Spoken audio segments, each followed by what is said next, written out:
अस्सलामुअलैकुम। हमारे चैनल में एक बार फिर खुश आमदीद, जहां हम आपकी पैदावारी सलाहियत को बढ़ाने और आपके अहदाफ को तेज़ी से हासिल करने के तरीके तलाश करते हैं। आज हम मोंक मोड नामी एक ताकतवर तसव्वुर पर गौर करेंगे। ये हिकमत अमली बहुत से लोगों को शानदार पैदावारी सतह हासिल करने में मदद करने के लिए साबित हुई है। लिहाजा मज़ीद ताख़ीर के बगैर चलें इस मौजू पर बात करना शुरू करते हैं। मोंक मोड क्या है? मोंक मोड एक तवज्जो मरकूज दानिस्ता ज़हनी हालत है जहां आप उलझनों को ख़त्म करते हैं और अपने आप को मुकम्मल तौर पर किसी ख़ास काम या प्रोजेक्ट के लिए वक्फ करते हैं। ये राहिबों के नज़्म ज़ब्त और तवज्जो मरकूज तर्ज़ ज़िंदगी से मुतासिर है, जो अपनी ज़िंदगियों को अपनी रूहानी तरक्की के लिए वक्फ करते हैं।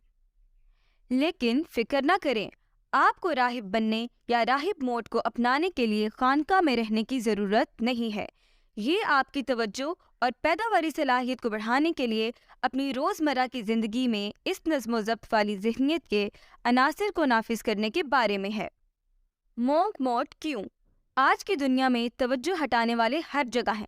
सोशल मीडिया, ईमेल्स, टेक्स्ट पैगामात और यहाँ तक कि हमारे अपने ख़यालात। तवज्जो खोना और अपने अहदाफ से पीछे हटना आसान है। यही वो जगह है जहां मोंक मोड आता है। मोंक मोड पर अमल करके आप अपनी पैदावारी सलाहियत को बढ़ा सकते हैं, अपने अहदाफ को तेज़ी से हासिल कर सकते हैं और अपने काम में ज़्यादा इत्मीनान हासिल कर सकते हैं। मोंक मोड में दाखिल होने का तरीका।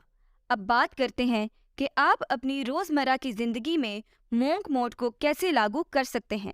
यहाँ 5 अमली इक़दामात हैं। नंबर 1, खलल से पाक माहौल बनाएं। एक पुरसकून जगह तलाश करें जहां आप बगैर किसी रुकावट के काम कर सकते हैं। अपने फ़ोन को बंद करें, अपने कंप्यूटर पर गैर ज़रूरी टैब बंद करें और शोर को मनसूख करने वाले हेडफोन इस्तेमाल करने पर गौर करें।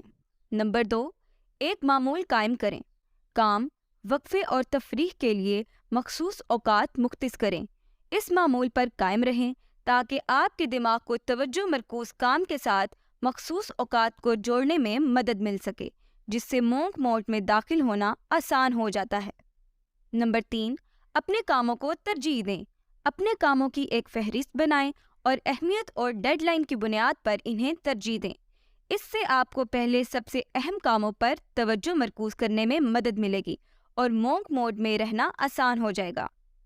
नंबर 4, वाज़े अहदाफ मुकर्रर करें। अपने अहदाफ की वजाहत करें और इन्हें छोटे काबिल हसूल संग मेल में तकसीम करें। इससे आपको एक वाज़े सिमत और कामयाबी का एहसास मिलेगा जैसे जैसे आप तरक्की करते हैं। नंबर 5, ज़हन साजी की मशक करें।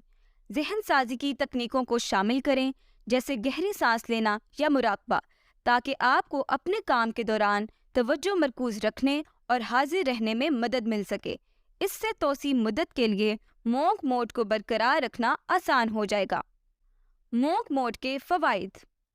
जब आप मोंक मोड पर मुस्तकिल तौर पर अमल करते हैं तो आपको कुछ हैरत अंगेज़ फ़वाइद नज़र आना शुरू हो जाएंगे। नंबर 1, पैदावारी सलाहियत में इजाफा। रुकावटों को ख़त्म करके आप कम वक्त में ज़्यादा हासिल करने के काबिल होंगे। नंबर 2, बेहतर तवज्जो। कामों पर तवज्जो मरकूज करने की आपकी सलाहियत में बेहतरी आएगी, जिससे आप पेचीदा मंसूबों से आसानी से निमट सकेंगे। नंबर 3, तख्लीकी सलाहियतों में इजाफा। कम तवज्जो हटाने के साथ आपको तख्लीकी सोच और मसला हल करने के लिए ज़्यादा ज़हनी जगह मिलेगी। नंबर 4, इत्मीनान का ज़्यादा से ज़्यादा एहसास। जब आप कामों को मुकम्मल करते हैं और अपने अहदाफ को हासिल करते हैं तो आप ज़्यादा मुकम्मल महसूस करेंगे। इसका खुलासा ये है कि मोंक मोड एक ताकतवर तकनीक है जो आपको लेज़र तेज़ तवज्जो हासिल करने और अपनी पैदावारी सलाहियत को आसमान को छूने में मदद करती है। इसे आजमाएं और कमेंट सेक्शन में हमें बताएं कि ये आपके लिए कैसे काम करता है। हम उम्मीद करते हैं कि आपको ये वीडियो पसंद आई होगी। अगर आपको ये मालूमात मददगार लगती हैं तो बराए मेहरबानी इस वीडियो को लाइक करें और हमारे चैनल आइज़ ऑन वर्ल्ड को सब्सक्राइब करना मत भूलें। तब तक के लिए अल्लाह हाफ़िज़।